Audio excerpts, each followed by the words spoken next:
Hi, my name is Art, And I'm Justin. and we've spent too much money on overlanding equipment. This is our confession.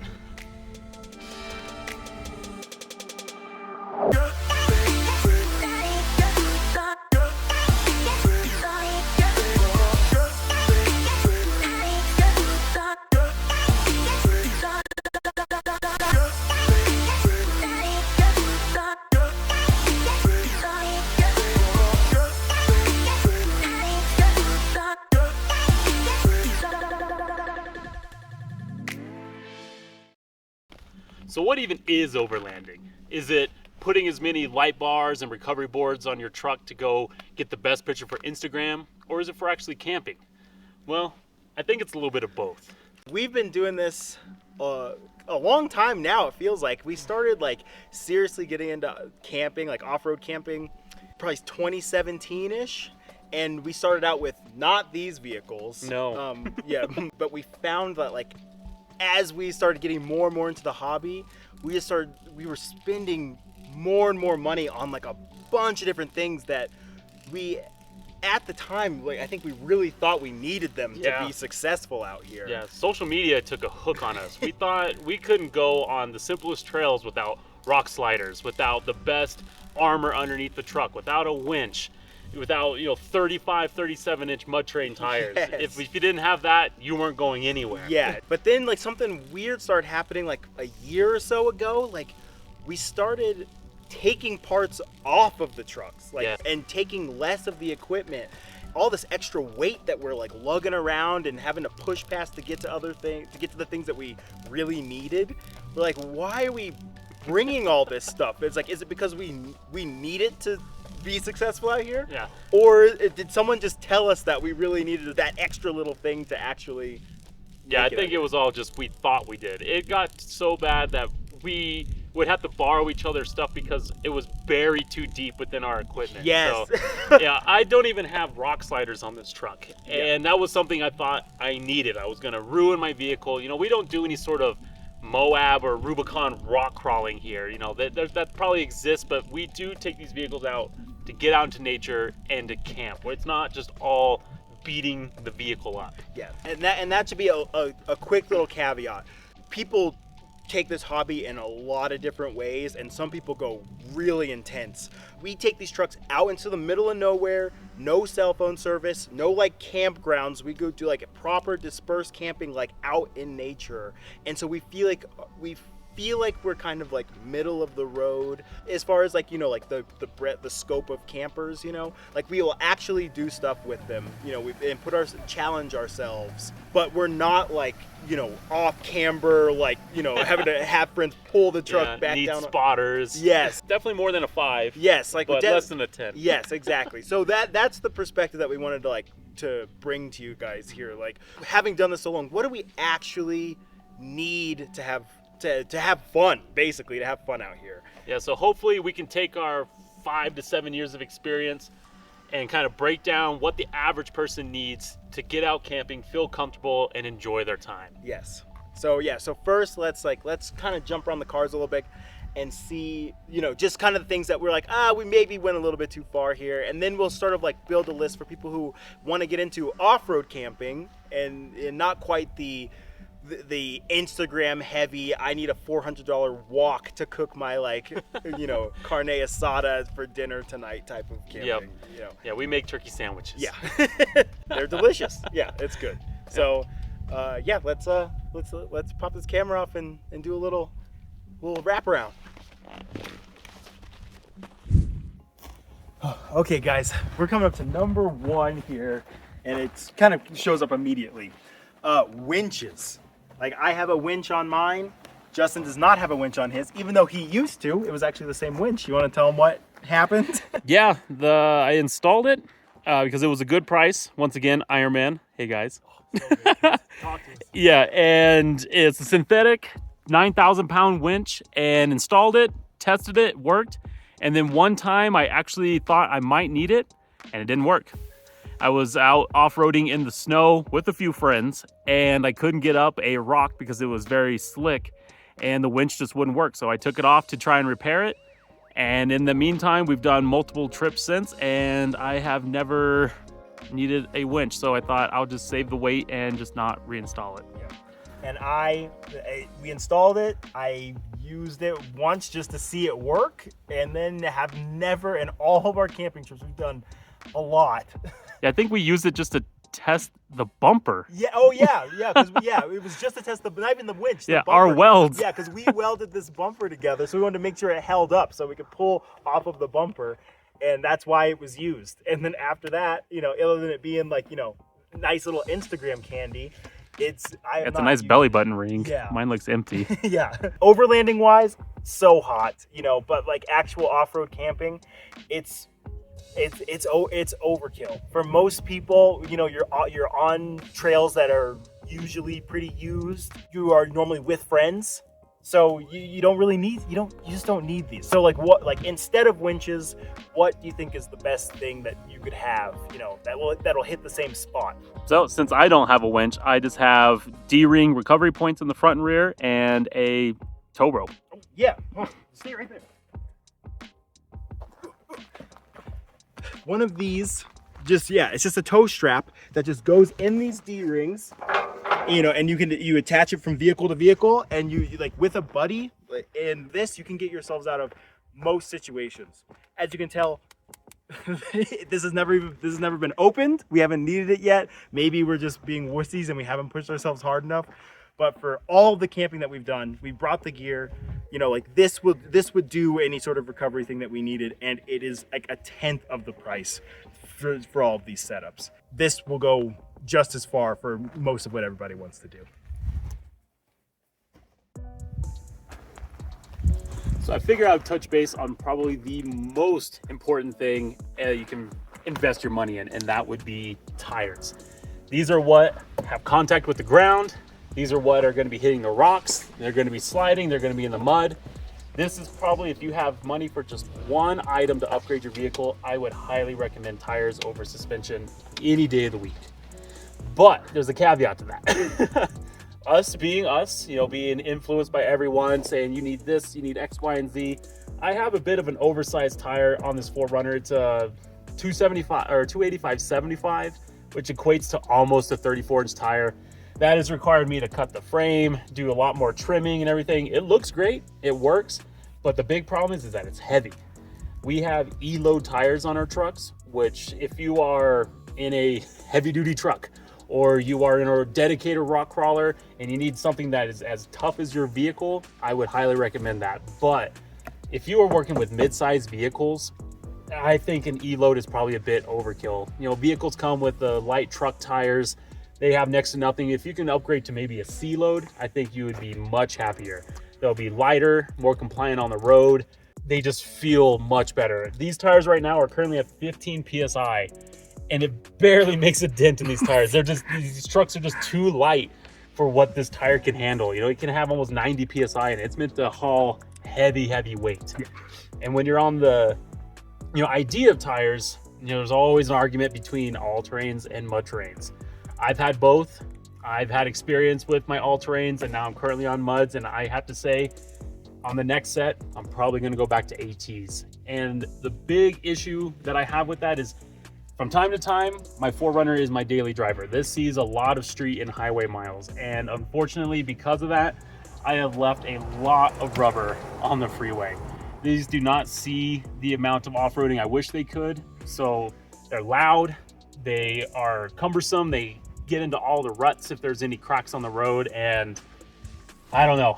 That's where you kind of have to decide. Is this going to be just a weekend warrior vehicle, or does it need to pull double duty and get you to Walmart as well? If that's the case, all-terrains might be a better choice. And one of the probably best bang for your buck next to tires is suspension. Now, this is something, I think this is the last major upgrade I've done to this truck, and it does make a big difference. But if you have a nice suspension with street or stock tires, you're not going to be going far. For years, I ran just a spacer lift on this truck with the stock, probably blown shocks. But again, it was just enough to get the vehicle off the air a little bit. I was able to get some 31-inch tires at the time, and that did everything.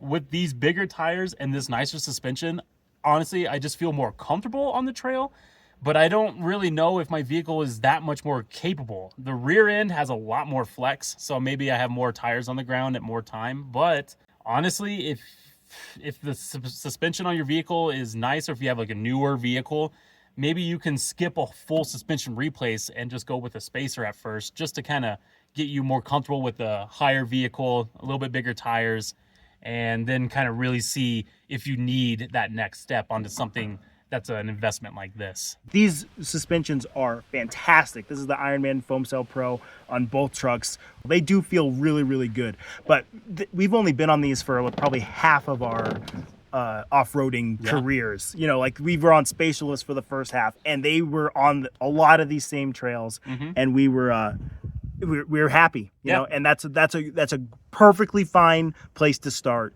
Don't let anybody tell you otherwise. Yeah, I had a spacer lift and wheel spacers. Yes, yes. Probably, yeah, whatever, but it worked. Okay, so now we're here to a mixed subject for me. The extra fuel I have added here. It's mixed because I built these racks to carry these. Excuse the squeaky.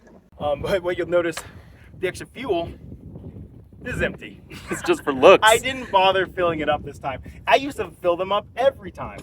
And what you find is, like most of the places in America, when you are getting to the trail, right before the trail, within 10 miles or so, there's going to be a gas station. You can top off right before you head into the mountains. So I find myself at the end of one of our multi-day trips, even like a long weekend trip such as this one, just in the morning on the last day, just opening these up and draining them in the tank just to do it so I don't waste the gas.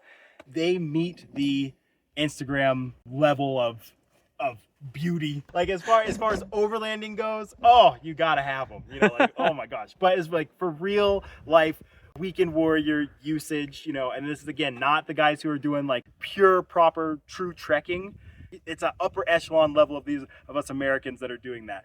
And kudos to you guys if you click this video. Thank you. Please consider subscribing. I know we're probably not at your level, but you know, we admire you, you know. On the whole, like this is not something that is really truly necessary for an off-roader. So yeah, I've had a 5-gallon jerry can that I used to take. I strapped it to the roof of the 4Runner, and same thing. I would just use it at the end of our adventures because I felt like I was wasting 5 gallons, but I never truly needed that extra, I don't know, 50 something miles to get out of a sticky situation. Yes, it is peace of mind being like, I know I have enough fuel. And that's what a lot of the overlanding content kind of gives you. It's like, you don't want to be out there and not have a winch. You don't want to be out there and not have fuel. You don't want to be out there, you know, like it's almost like a fear tactic where you're like, you know, like you're already uncomfortable being out in the mountains. And so it feels almost like they're taking advantage a little bit where it's like, something's going to go wrong. Anytime you look up, research what you might need, you're always going to see the better have and not need than need and not have. That was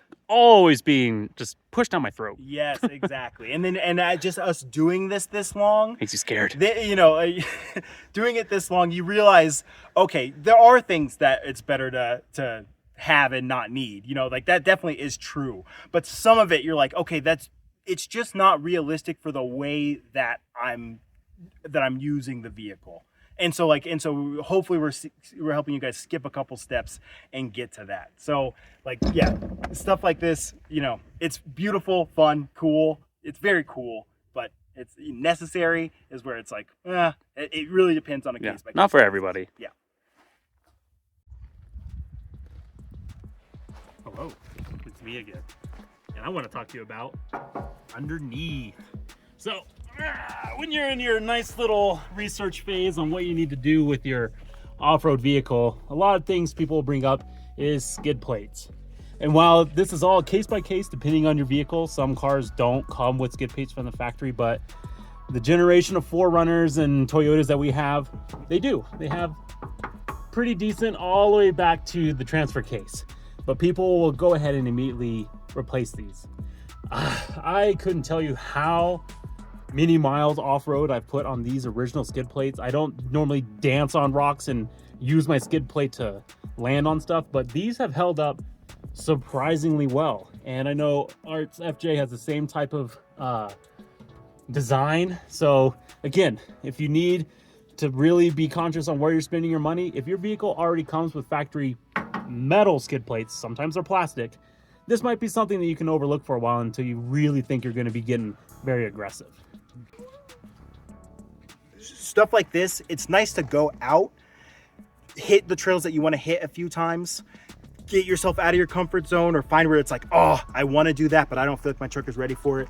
I do want to get rock sliders or Under Armour and come back and try this next time, versus like, what if I encounter rocks? That's just probably not the most realistic or the best way to spend your money. Yeah, I think that's an important thing to touch base on, is that this has been a long evolution.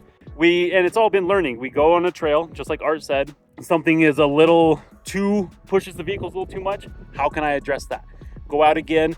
I wish I had this, or I wish I didn't have this. Yeah, it's all about, while you're out there, being a little conscious of what you have, what you need, and what you're missing out on. And that's part of the fun, actually, is like, take the vehicle you have, go out into the woods and camp.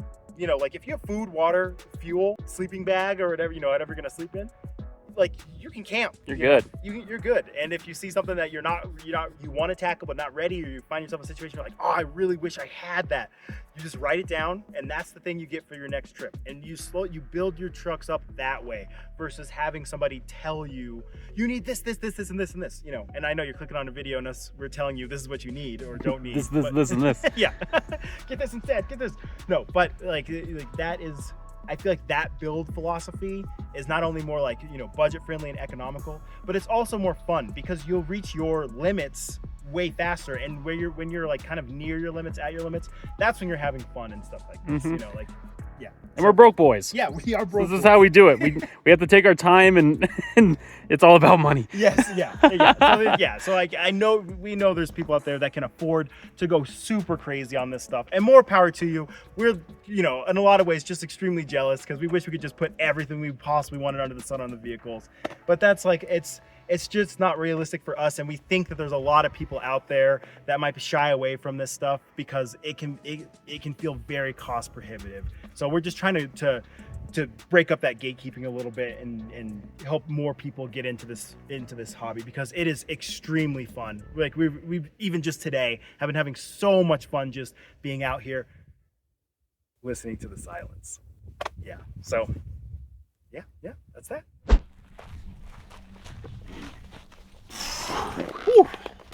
All right, so after doing a walk around of our vehicles, what kind of conclusion can we come from this video? What we're trying to get at here is that you just don't need to break the bank to enjoy your time off-road. It does help to have a good foundation. I believe Toyotas are a great vehicle to start with, but anything with 4x4 will work, and two-wheel drive if you're just that adventurous, I guess. But you just need to go out and have fun. Just a nice set of tires, and maybe your dog, some water, some hot dogs, and just enjoy yourself. It doesn't have to be at the expense of getting a second mortgage. Yes. Yes. The only thing I was going to add to that list are some buddies and maybe some beer. Yeah. Like, it's just like, it's just supposed to be an outdoor party. It's supposed to be fun. And like, yeah, you don't have to worry about breaking the bank with all this stuff. Yeah. Like, don't add stress to what's supposed to be the stress-free activity, you know? So yeah, like, I know we said a lot here, you know, we probably made some statements that a lot of people aren't going to agree with. We will put the flame suits on and invite you guys down to the comments. We have great discussions in our comments. Like, please, you know, share your thoughts with us. Yes, like at the end of the day, this is our opinion. Yeah. If you have another opinion, let us know. Yeah. We're always trying to learn and be better ourselves. So if something doesn't sound right, or if we just blatantly missed out on something very important, let us know, and let people down in the comments, so that way others can learn as well. Yes, yeah. But that's what this group is all about. That's what we're trying to build down here. Like, thank you guys so much for watching, especially if you made it this far. Please, please consider subscribing. We're like pushing for 1,000 subs. Use the discount down below. Xeno LED lights. You didn't even touch on them, but please, code Automo Bros. Like, we're moving up in the world. So but again, thank you. And just have fun. Yeah. Have fun out there. Enjoy your time out in nature. Yeah. So that's what I'm going to do. Yep. Bye. Bye-bye.